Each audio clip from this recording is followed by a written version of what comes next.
알기 쉬운 생활법령 진행해 보도록 할 텐데요. 날씨가 따뜻해지면서 어린이들의 현장 체험 학습이 줄을 잇고 있습니다. 예전에는 이 현장 체험 학습을 소풍이라고 했었는데 요즘 통학버스 때문에 이 현장 체험 학습을 포기하는 어린이집과 유치원들이 늘고 있다고 합니다. 자, 어떤 이야기인지 오늘 알기 쉬운 생활법령에서는 어린이 통학버스에 대해서 좀 알아보도록 하겠습니다.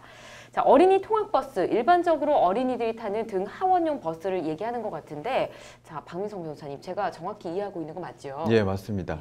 네. 보통 노랑버스라고 하죠. 노란색으로 된. 예. 그래서 법률적으로는 도로교통법상 정의되어 있는데요. 도로교통법상은 어린이 통학버스라고 되어 있습니다. 네. 이 정의는 그 유치원이나 학원, 초등학교, 특수학교, 학원, 초등학교 그런 시설에 네. 13세 미만의 어린이를 교육 대상으로 하는 시설, 네. 거기서 어린이들의 등하교, 이런 그 통행, 네. 그 운송을 목적으로 하는 자동차 또는 여객운송사업법상으로 한정면허라고 해서 일정한 범위와 기간을 정해서 면허를 받을 수 있는 게 있어요. 네. 그래서 이런 어린이들을 대상으로 해서 운송을 하는 면허를 받아서 하는 운송사업 자동차를 의미합니다. 네, 어린이 통학버스, 예. 일명 노랑버스라고 네. 노랑버스 설명을 해주셨는데, 지나가다가 노란버스를 보면 보통은 뭐 승합차나 아니면 좀 약간 큰 사이즈의 차들을 많이 본 것 같습니다.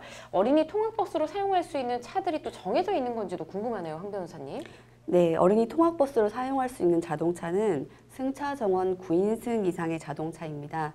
근데 만약에 튜닝 승인을 받으신 분인 경우에는 9인승 이상의 승용 자동차 또는 승합 자동차를 장애 아동의 승하차 편의를 위해서 9인승 미만으로 튜닝을 한 경우 그 승용차, 승합 자동차도 해당하게 됩니다.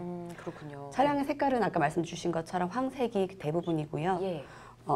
뿐만 아니라 차량 색깔뿐만 아니라 표시등과 어린이 보호 표지, 그다음에 좌우에 간접 시계 장치를 장착을 해야 되고, 그로써 어린이 통학버스임을 알려야 됩니다. 네. 또한 승강구에 어린이들이 승하차할 수 있도록 보조 발판을 설치해서 어린이들의 승하차를 도울 수 있어야 되고, 예. 그리고 보호자가 동승에 안전하게 승하차하는 것을 꼭 확인해야 합니다. 만약 보호자가 없을 경우에는 운전자라도 내려서 확인을 해야 합니다.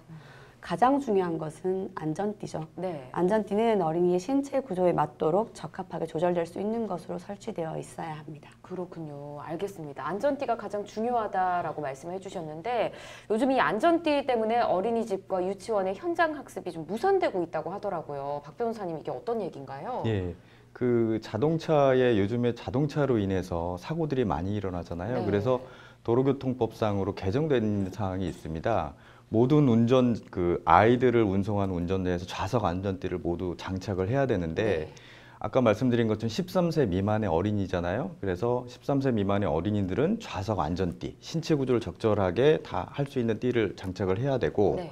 거기서 영유아, 유치원이나 어린이집 같은 경우에는 취약 전에 만 6세 미만의 영유아의 네. 경우에는 안전보호기구, 장치, 일명 카시트죠. 아, 네. 예, 그거를 또 장착하도록 돼 있습니다. 예. 그런데 이거를 다 한꺼번에 하기에는 너무 어렵잖아요. 그래서 그 선도 차원에서 경찰청에서는 이 단속을 좀 유예하고, 예. 그 운송업체, 공급업체한테는 한 3년 동안 유예 기간을 줬어요. 그러다 보니까 이 공급이 제대로 안 되는 거죠.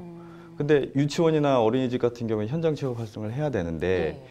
만약에 그런 자동차를 운송을 하다가 만약에 사고가 났다. 그러면 어린이집이나 이런 운영 주체에도 그런 책임이 모두 돌아가기 때문에 결과적으로는 차라리 네. 현장 학습을 조금 포기하고 나중에 하자라는 쪽으로 아. 가기 때문에 문제들이 좀 생기고 있습니다. 아예 위험한 일을 발생시키지 않도록. 예, 그렇습니다. 아, 그렇군요. 예. 우리 아이들이 좀 많이 아쉬울 것 같습니다.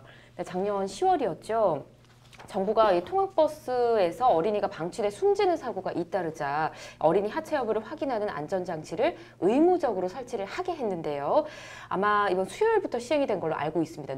뉴스에서 저도 접한 적이 있는데 이 내용 좀 다들 자세히 네. 알아보도록 할까요? 다들 기억을 하실 텐데요. 잠든 어린이를 보지 못하고 주차를 해 놓으면서 어린이들이 의식불명이 되거나 숨지는 사고들이 꽤 많았습니다. 그래서 도로교통법을 개정을 했는데, 일명 슬리핑 차일드 체크 시스템이라고 해서 이 장치를 설치하도록 했습니다. 이 장치라는 것은 운전자가 운전을 끝낸 뒤에 3분 안에 맨 뒷좌석 쪽에 설치되어 있는 확인 버튼을 눌러야 됩니다. 만약에 그 확인 버튼을 누르지 않을 경우에는 경고음이 울리게 되고요. 이러한 장치를 설치하지 않은 경우에는 통학버스 소유주에게는 과태료 3만 원과 정비 명령이 내려지게 되고 이 정비 명령이 내려졌음에도 불구하고 그것을 이행하지 않은 경우에는 1년 이하의 징역이나 1,000만 원 이하의 벌금이 부과되게 됩니다. 네. 또한 운전자가 하차 확인 장치를 작동하지 않으면 범칙금 13만 원과 벌점 30점도 부과받게 되는 것입니다. 교육부와 보건복지부에서는 작년 국가 예산으로 이러한 학교와 유치원과 어린이집 통학 차량에 대해서 약 4만 4천 대라고 합니다. 에 대해서 하차 확인 장치 구입비를 대당 20 내지 30만 원씩 지원을 했습니다. 근데 문제는 뭐냐면 학교와 유치원, 어린이집 통학 차량 같은 경우는 국가 예산으로 지원이 됐는데 학원 통학버스입니다. 네. 학원 통학 차량 같은 경우는 민간 사업자에 불과하기 때문에 아직까지 국고 예산 지원이 안 되고 있어서 예. 이 부분 상당수가 아직 설치를 아직 못하고 있는 상황이어서 좀 걱정이 많이 되고 있습니다. 그렇군요. 알겠습니다.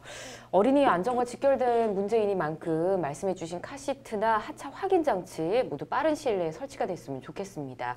자, 어린이 통학버스와 관련해서 더 궁금한 점이 있으신 분들은 법제처 홈페이지 찾기 쉬운 생활법령에 가시면 자세히 나와 있으니 참고하시기 바랍니다.